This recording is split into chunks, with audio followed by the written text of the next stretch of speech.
आदाब, नमस्कार। आप देख रहे हैं INN चैनल। मैं हूं शेख अहमद अली। इस न्यूज़ बुलेटिन में आइए नज़र डालते हैं दिन भर की बड़ी खबरों पर। दुब्बा ज़मनी इंतखाब की मुहिम का इतवार के दिन अख्तिताम हो गया। 3 नवंबर को राय दही होगी और 10 नवंबर को वोटों की गिनती होगी और नताइज का ऐलान होगा। इंतखाबी मुहिम के फौरी बाद दुब्बा के असम्बली हल्के में सेक्शन 144 नाफिज कर दिया गया है। Siddipet police commissioner Joel Davies ने बताया कि हालात को काबू में रखने के लिए सेक्शन 144 नाफिज किया गया है। उन्होंने कहा कि दुब्बा के असम्बली हल्के में तमाम मंडियों में नाफिज होगा। जोएल डेविस ने बताया कि 1 नवंबर शाम 6 बजे तक 4 नवंबर शाम 6 बजे तक सेक्शन 144 नाफिजुल अमल रहेगा। इस दौरान 5 से ज़्यादा अफराद एक जगह नहीं ठहर पाएंगे। पार्टी झंडा या पार्टी के प्ले कार्ड्स पर पाबंदी लगा दी गई है। माइक, लाउड स्पीकर का इस्तेमाल नहीं करना होगा। किसी किस्म की रैली, धरने या आतिशबाजी पर तहदीदात आयद रहेंगे।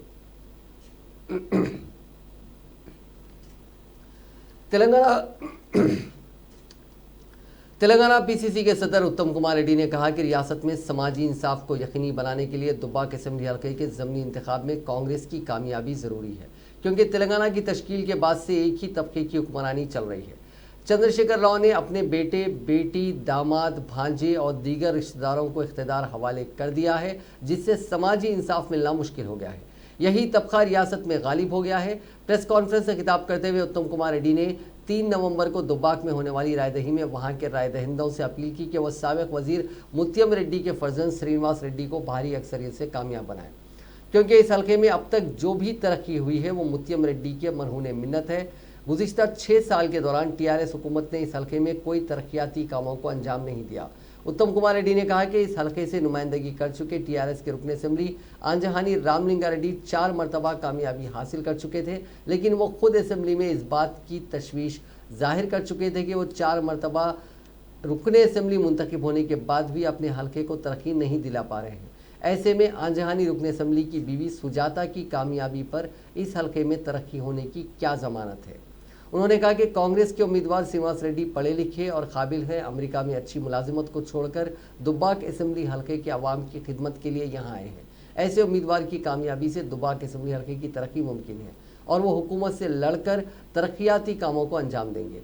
PCC सदर ने कहा कि BJP उम्मीदवार रघुनंदन राव नाकाबिल भरोसा हैं। वो कभी TRS पार्टी में शामिल हो सकते हैं, क्योंकि वो चीफ मिनिस्टर चंद्रशेखर राव के करीबी रिश्तेदार हैं और साबिक में रघुनंदन राव TRS पार्टी के ज़िले सदर रह चुके हैं। कामयाबी के बाद रघुनंदन राव की घर वापसी यकीनी है और उन पर असमत रेजी का भी इल्ज़ाम है।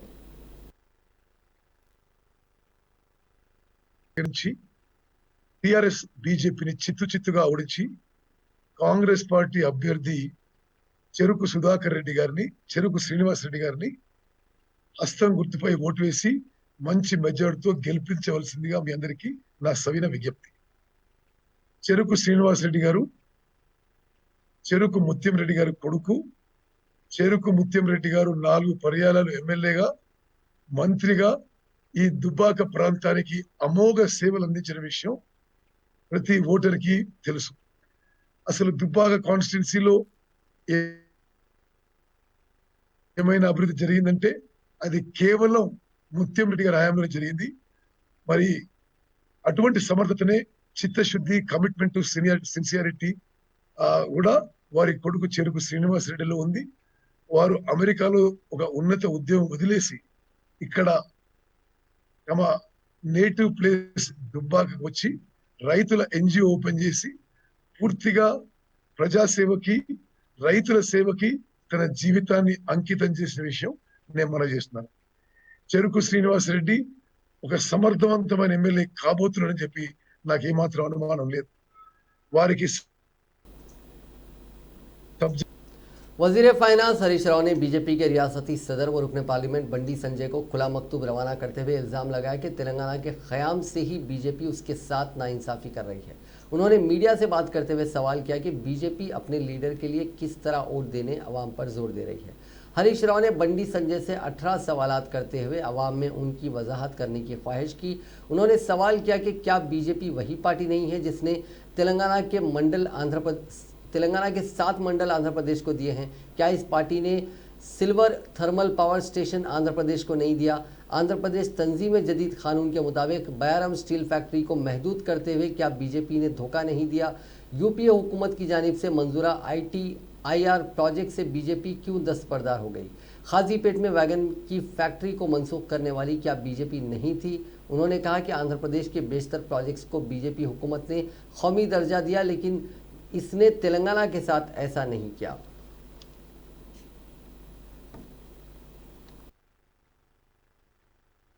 మన కేసీఆర్ గారు ఈ తాప గెలిపింది నేను 2016 ఇస్తా అన్నాడు. ఇచ్చిన మాట ప్రకారంగా 2000 వస్తలేవా ఈరోజు? మొన్న కరోనా వచ్చింది, ఊరుకున్నాడా మన కేసీఆర్? ఇంత కారెట్ మీద 1500 రూపాయలు ఇచ్చి 10 కిలోల బియ్యము కిలో పప్పిచ్చి కడుపులో పెట్టుకొని కాపాడుకున్నాడా లేడా మన కేసీఆర్? అప్పుడేమైనా ఓట్లున్నాయా? లింగన్న చనిపోతాడని కలగన్నమా?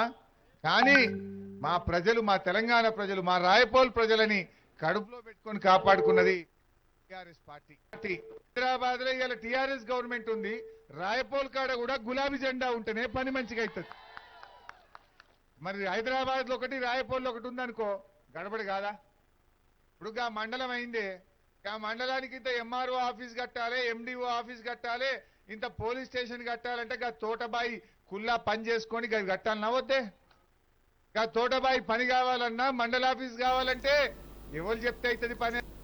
तेलंगाना के दुबाक असेंबली हल्के के ज़मीनी इंतखाब से सिर्फ 2 दिन पहले बीजेपी को धक्का लगा है, क्योंकि इसके लीडर टी कमलाकर रेड्डी हुक्मरान जमात TRS में शामिल हो गए हैं। वज़ीर फाइनेंस हरीश राव की मौजूदगी में सिद्दीपेट जिले में मुनक़दा तकरीब में उन्होंने TRS में शमूलियत इख्तियार कर ली। कमलाकर रेड्डी ने इस हल्के से बीजेपी के टिकट की ख्वाहिश की थी, ताहम उनको टिकट नहीं दिया गया और नज़रअंदाज किया गया।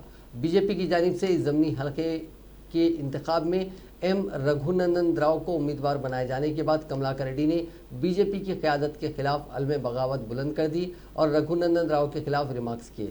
इस मौके पर कमलाकर रेड्डी ने कहा कि वो और उनके हामी हरीश राव की क़यादत में काम करेंगे। तेलंगाना बीजेपी के साबिक़ सदर डॉक्टर के लक्ष्मण ने कहा कि वज़ीर आला चंद्रशेखर राव ने सरकारी प्रोग्राम के प्लेटफॉर्म को सियासी तौर पर इस्तेमाल किया। मीडिया से बात करते हुए उन्होंने कहा कि गैर जमहूरी अंदाज में सरकारी प्रोग्रामों के दौरान मरकज़ी हुकूमत के खिलाफ सियासी इल्ज़ामात लगाए गए हैं।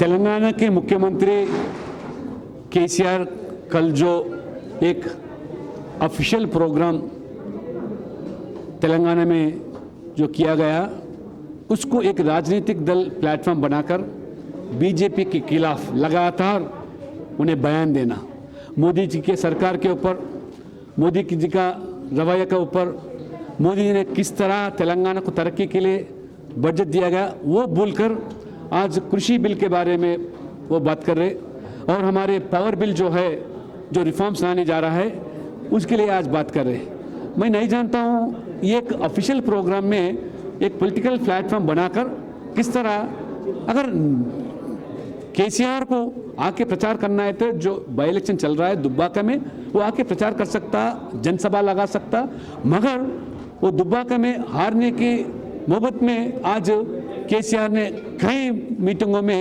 बीजेपी को अटैक करना, मतलब आज बीजेपी एक उभरती हुई अल्टरनेटिव राजनीतिक दल तेलंगाना बनने से आज घबराहट से आज केसीआर ने, बाकी मंत्री ने बीजेपी के खिलाफ बयान दे रहे। लोग तेलंगाना के जानते हैं। अभी मैं सुना एक हमारे किसान जो आज सुसाइड कमिट किया, ताकि ये सरकार जो मेरा 5 एकड़ का जो मैं खेती बाड़ी करता हूँ उसमें आज पूरा फसल गया, पूरा जिम्मेदारी सरकार का। लगभग ये तेलंगाना के अंदर 6 साल के अंदर कोई हज़ारों संख्या में आज किसानों ने खुदकुशी किया जा रहा है। हमारे केसीआर तो किसानों के राजा जो बताते हैं हमारे TRS के नेता, ये जानकर होना चाहिए किस तरह का आज खुदकुशी हो रहा, सुसाइड्स हो रहे। आज श्रीनिवास नहीं, कई संख्या में इस बीच में बहुत सारे सुसाइड्स है, पूरा जिम्मेदारी सरकार का ही है। TRS के कारगुजार सदर व रियासती वजीर इंफॉर्मेशन टेक्नोलॉजी तारक रामाराव ने कहा कि दुब्बाक इंतखाबात से एक दिन पहले बीजेपी लॉ एंड ऑर्डर के मसाइल पैदा करने की साजिश रच रही है। उन्होंने पार्टी हेडक्वार्टर्स तेलंगाना भवन में मीडिया से बात करते हुए कहा कि चलो DGP दफ्तर या चलो TRS दफ्तर की शक्ल में मसाइल पैदा करने की कोशिश की जा सकती है, जिसके नतीजे में लाठी चार्ज या फिर पुलिस फायरिंग भी मुमकिन है। उन्होंने कहा कि ये इत्तला रियासती बीजेपी के कायदीन के पास से आई है। हम डीजीपी पर जोर दे रहे हैं कि वह हक़ाइक़ मालूम करें। उन्होंने कहा कि टीआरएस पार्टी के कायदीन मरकजी इलेक्शन कमीशन या तेलंगाना के चीफ इलेक्शन कमिश्नर से मुलाकात करेंगे और बीजेपी के खिलाफ कार्रवाई की ख्वाहिश करेंगे। ఆ తర్వాత ఒక భయంకరమైన అవాస్తవాలు, అభూత కల్పనలు, గోబెల్కే పాఠాలు చెప్పే స్థాయికి సోషల్ మీడియాను దుర్వినియోగం చేస్తూ, సామాజిక మాధ్యమాలను దుర్వినియోగం చేస్తూ విస్తృతమైన విష ప్రచారం, ఉన్నది లేనట్టు లేనిది ఉన్నట్టు, దాన్ని కూడా టీఆర్ఎస్ పార్టీకి సంబంధించిన సోషల్ మీడియా వారియర్స్ కానీ లేదా మా పార్టీకి ఎన్నికల్లో నాయకత్వం వహిస్తున్న ప్రచార బాధ్యతలు స్వీకరించిన గౌరవ ఆర్థిక మంత్రి హరీష్ రావు గారు కానీ నిన్ననే తాజాగా స్వయంగా మా పార్టీ అధ్యక్షులు రాష్ట్ర ముఖ్యమంత్రి కేసీఆర్ గారు కొడకండ్ల వేదికగా చెప్పిందంతా ఆ పన్నాగం కూడా పూర్తిగా విఫలమైంది. ప్రజలకు వీళ్ళు ఎన్నో అసత్యాలు అర్ధసత్యాలు చెప్పి తిమ్మిని బమ్మిని చేసి ప్రజలను ఆగమాగం చేయాలి, అయోమయం సృష్టించాలనే ప్రయత్నం చేసినారో टीआरएस पार्टी के वफद ने रियासती डीजीपी से मुलाकात करते हुए नुमाइंदगी की कि बीजेपी शहर के हालात को ख़राब करने की साजिश कर रही है। इसके लिए पहले ही से एहतियाती तौर पर इक़दाम करने की दरख्वास्त करते हुए डीजीपी महेंद्र रेड्डी से मुलाकात करते हुए नुमाइंदगी की गई। इस वफद में रुकने पार्लियामेंट रंजीत रेड्डी, अरकान असेंबली बालका सुमन, आनंद, एम गोपीनाथ, के वेंकटेश और रुकने काउंसिल श्रीनिवास रेड्डी मौजूद थे।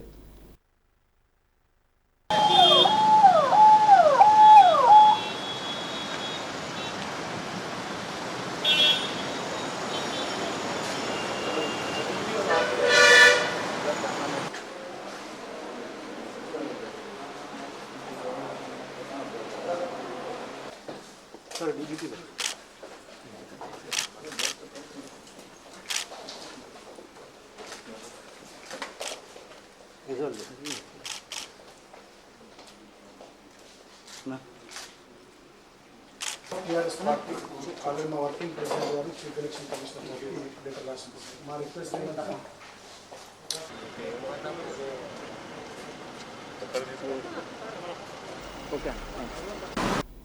बीजेपी ने टीआरएस के इन इल्ज़ामात की शदीद मजम्मत की है। बीजेपी रुकने पार्लियामेंट डी अरविंद ने कहा कि टीआरएस बीजेपी को बदनाम करने के लिए झूठे इल्ज़ामात आयद कर रही है।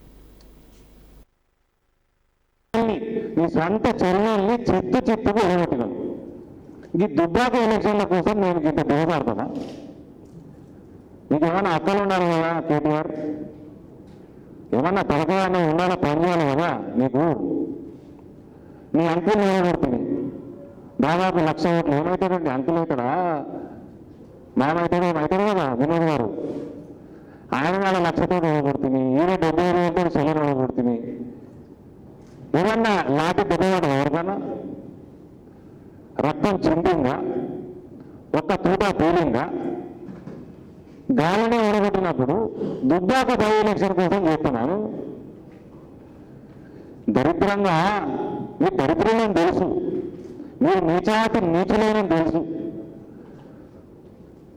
ఏ పనికి వాళ్ళ ఉద్యోగం చేసుకున్నట్టు తీసుకొచ్చి సింహాసనం మీద కూర్చోబెడితే ఆ చిల్లర బుద్ధులు మానకపోతుంది. ఇంకా చిల్లరగానే ఆలోచన చేస్తున్నారు. ఇంకోటి ఏంటంటే అంటే బెదిరించమన్నట్టు ఫైరింగ్ చేస్తాం, లాఠీ చార్జ్ చేస్తాం, రక్తం చిందిస్తాం बीजेपी కార్యకర్తలను బెదిరిస్తున్నారా? हैदराबाद पुलिस ने राय दहिंदों में तकसीम के लिए बीजेपी के हमदर्दों की जानिब से रकम की मुबैना तौर पर दुब्बाक मुंतकली की कोशिश पर 1 करोड़ रुपए जब्त कर लिए और 2 अफराद को गिरफ्तार कर लिया गया जो बेगमपेट से कार में दुब्बाक जा रहे थे। कमिश्नर पुलिस हैदराबाद अंजनी कुमार ने मीडिया से बात करते हुए बताया कि मुलजिमीन 47 साल एस श्रीनिवास और 33 साल रवि कुमार का ताल्लुक रंगारेड्डी के चंदानगर से है। श्रीनिवास राव बीजेपी के दुब्बाक उम्मीदवार रघुनंदन राव के ब्रदर निस्बती हैं। वो technical man power supplying company चलाते हैं। कमिश्नर ने कहा कि श्रीनिवास ने बेगमपेट के करीब विशाखा इंडस्ट्रीज के दफ्तर से ये रकम वसूल की जो बीजेपी उम्मीदवार की जानिब से राय दहिंदों में तकसीम के लिए दुब्बाक मुंतकिल की जा रही थी।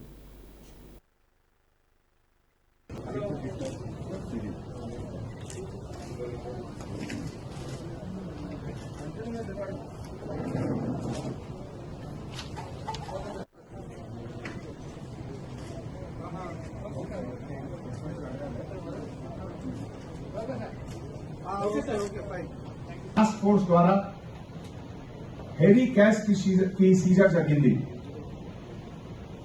ఒక క్రెడిబుల్ ఇన్ఫర్మేషన్ ద్వారా 1 crore అన్అకౌంటెడ్ మనీ సీజ్ చేశారు. ఈ ఎలక్షన్ కి ఈ అన్అకౌంటెడ్ మనీకి direct link Dubbaka by elections तोटी ఉంది. सिद्दीपेट पुलिस की जानिब से हाल ही में बीजेपी के रियासती सरबराह और रुकन पार्लियामेंट बंडी संजय को हिरासत में लेने के खिलाफ मौजमजाही मार्केट में वाक़े बीजेपी के रियासती दफ्तर के सामने पार्टी के कारकुन ने खुदसुजी की कोशिश की। उस शख्स की शिनाख्त श्रीनिवास उर्फ साई साकिन याचाराम मंडल जिला रंगारेड्डी के तौर पर की गई है। वो दोपहर में बीजेपी के दफ्तर पहुंचा और उसने अपने जिस्म पर पेट्रोल डालकर आग लगा ली। पार्टी कारकुनों और पुलिस मुलाजिमीन ने उसकी आग बुझाई। उसको एविड्स पुलिस ने इलाज के लिए फौरी तौर पर दवाखाना मुंतकिल कर दिया। जिंदाबाद जिंदाबाद बीजेपी जिंदाबाद आचार्यनगर नायकत्వం వర్ధిల్లాలి వర్ధిల్లాలి ఆచార్యనగర్ నాయకత్వం వర్ధిల్లాలి వర్ధిల్లాలి బీజేపీ ఈరోజు వస్తున్నాను బండి సంజయ్ కోసం ఏమైనా చేయడానికి రెడీగా ఉన్నాను నేను. బీజేపీ నా రంగారెడ్డి జిల్లా యాచారం మండలం తమ్మలనుగూడెం. నా పేరు శ్రీను. నన్ను అందరు GSY అని పిలుస్తారు. నేను అరవింద్ అన్న కోసం రఘునందన కోసం బీజేపీ కోసం నా ప్రాణాలు అర్పించడానికి నేను సిద్ధంగా ఉన్నానని చెప్తున్నాను. కేసీఆర్ ఒకటే మాట, నువ్వు నా పార్టీని కానీ నా వాళ్ళని కానీ ఏం చేయలేవని ఇప్పటికైనా చెప్తున్నాను. మళ్ళీ చెప్తున్నాను. నాలాంటి కార్యకర్తలు ఎంతోమంది పుట్టుకొస్తారు. ఈరోజు నేను కావచ్చు, రేపు మరి ఇంకొకరు, కానీ నా పార్టీని మాత్రం మీద చేయలేవు. నరేంద్ర మోడీ నాయకత్వం బీజేపీ. నా పేరు శ్రీను, తమ్మలనుగూడెం, యాచర మండలం, రంగారెడ్డి డిస్ట్రిక్ట్. హిందీ బోలో. హిందీ బీజేపీ. నా పేరు శ్రీను, తమ్మలనుగూడెం, యాచర మండలం, రంగారెడ్డి డిస్ట్రిక్ట్. హిందీ బోలో. హిందీ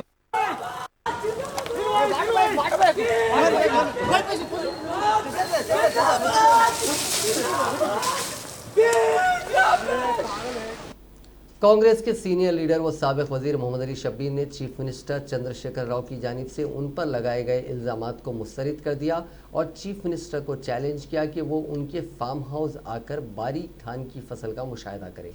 वो फार्म हाउस में चीफ मिनिस्टर का इंतज़ार करेंगे।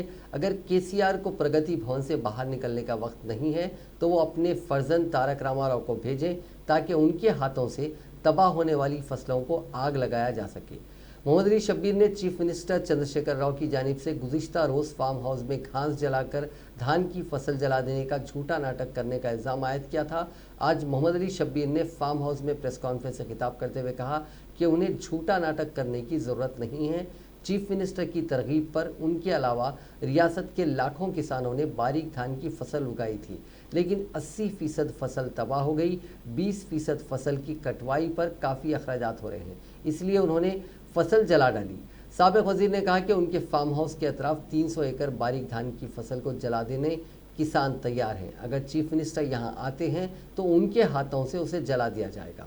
उन्होंने कहा कि वो बारीक धान की फसल को उगाने में जो नुकसान हुआ है उसे वो साबित करने तैयार हैं। ऐसा साबित करने पर केसीआर ने चीफ मिनिस्टर के ओहदे से मुस्तफ़ी हो जाने का ऐलान किया था। वो अपने वादे के मुताबिक इस्तीफ़ा पेश करने तैयार रहे। अगर उन्होंने झूठा नाटक रचा है तो उन्हें फांसी की सज़ा दी जाए।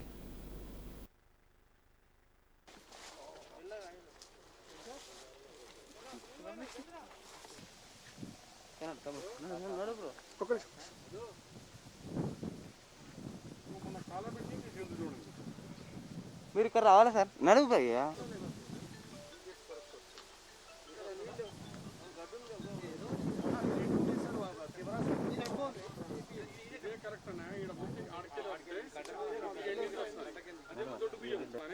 ఇక్కడ రానా నువ్వు? కెమెరాల గడ్డం వస్తున్నాయి. రండి అన్న, మీకు ఇది మెల్లగా రండి, అట్లే రండి, ముందు రండి మెల్లగా.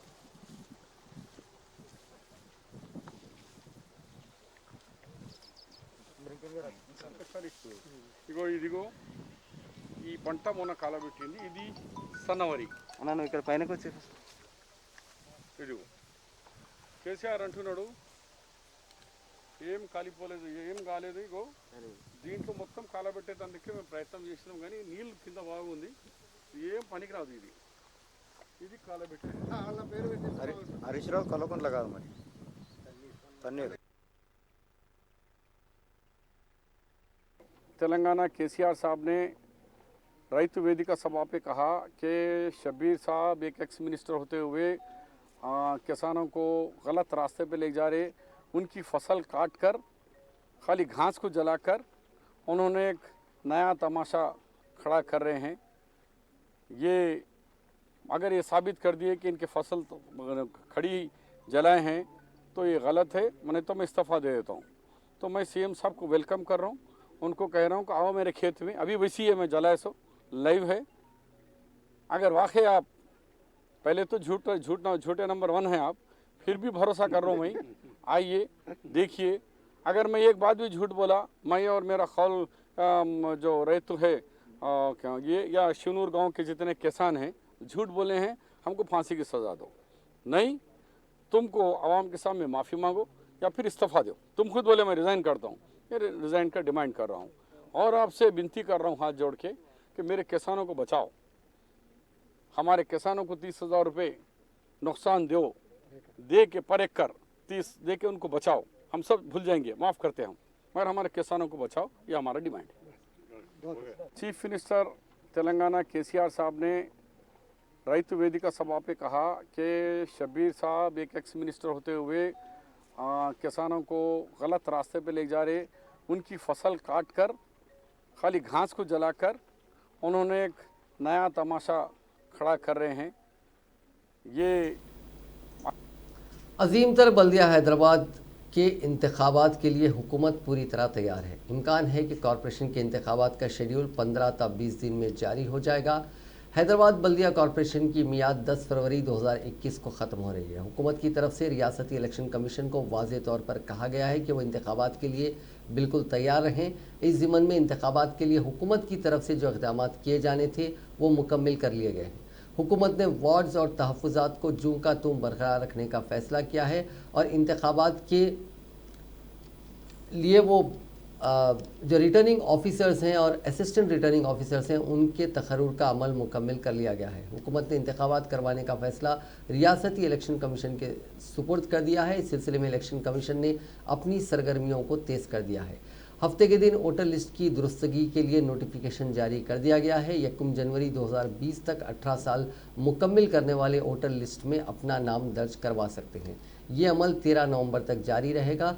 13 नवंबर को ख़तई वोटर लिस्ट जारी की जाएगी। इसके बाद एक हफ़्ता 10 दिन के बाद इंतखाबात का शेड्यूल जारी होने के ख़वी इम्कानात है। GHMC एक्ट के मुताबिक मौजूदा बॉडी की मियाद मुकम्मल होने तक नई बॉडी को हलफ नहीं दिलाया जाएगा और इंतखाबात की सरगर्मियों का 3 माह के अंदर मुकम्मल करने का भी जवाज़ है।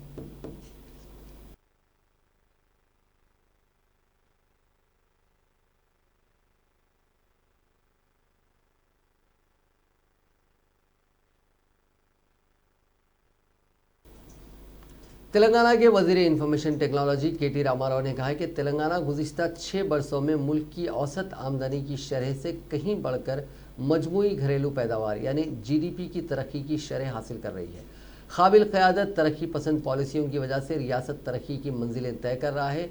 KTR ने अपने सिलसिलावार ट्वीट्स में कहा कि तेलंगाना की तरक्की मबसूत है और ज़राअत, सनत और खिदमात के शोबेजात पर तवज्जो मरकूज़ की गई है, जिसकी वजह से फ़ीकस आमदनी में इजाफा हुआ है। 2014 से 2020 के दरमियान मुल्क की फ़ीकस आमदनी की तरक्की 54.9 थी, जबकि तेलंगाना की तरक्की 83.9% रही। उन्होंने इस सिलसिले में अपने ट्वीट्स में जुदौल भी पेश किया।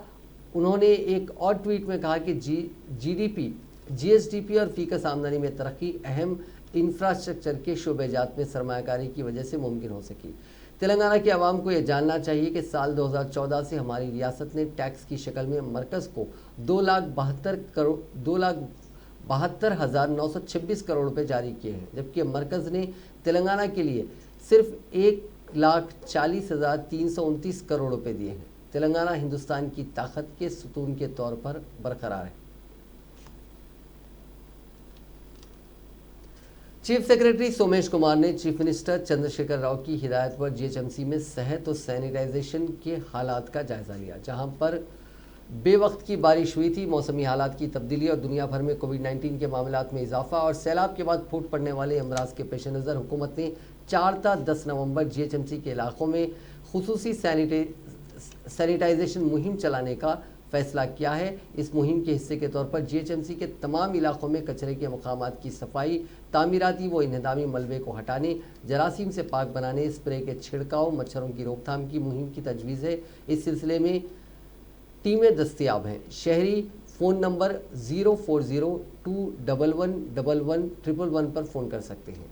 चीफ मिनिस्टर की हिदायत पर चीफ सेक्रेटरी ने सेक्रेटरी महकमे सेहत और कमिश्नर जीएचएमसी के साथ बस्ती दवाखानों की कारकर्दगी का जायजा लिया। जीएचएमसी के इलाके में फ़िलहाल 199 बस्ती दवाखाने काम कर रहे हैं। चीफ सेक्रेटरी ने सेक्रेटरी महकमे सेहत और कमिश्नर जीएचएमसी को हिदायत दी कि वो 30 नए बस्ती दवाखानों का आगाज़ करें। अंदरून एक हफ्ता मज़ीद 37 बस्ती दवाखाने खोले जाएंगे।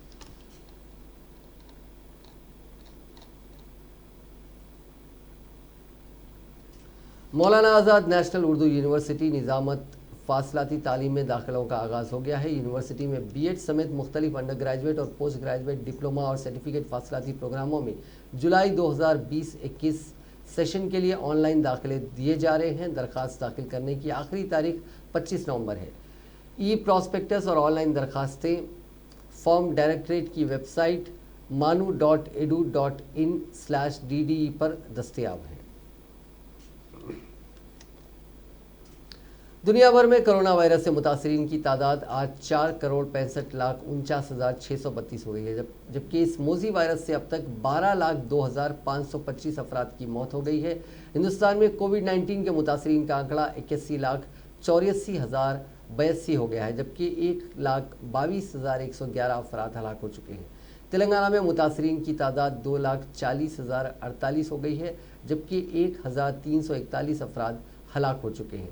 तेलंगाना में हफ्ते के रोज़ 1,416 नए मामले सामने आए थे और 5 अफराद की मौत हुई। रियासत में फ़िलहाल 18,241 कोविड-19 मरीजों का इलाज चल रहा है।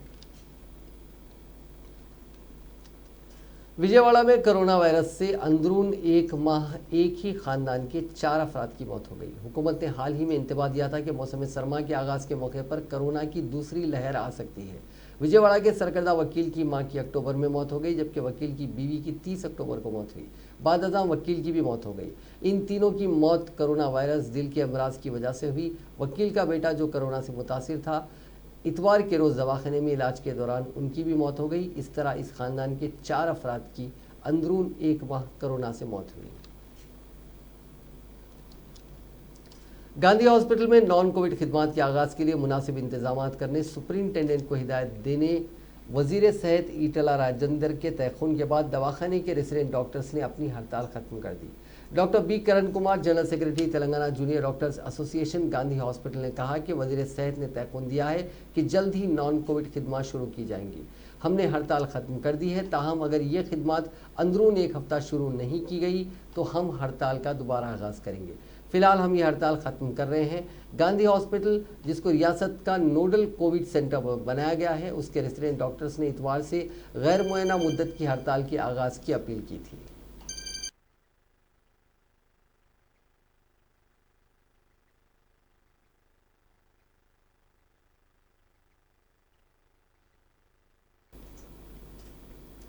कमिश्नर पुलिस हैदराबाद अंजनी कुमार ने कहा है कि पुलिस डिजिटल प्लेटफॉर्म पर 24 घंटे दस्तयाब है। कहीं से भी और किसी भी वक्त हम तक रसाई हासिल की जा सकती है और हम आपके लिए बेहतर खिदमत अंजाम देंगे।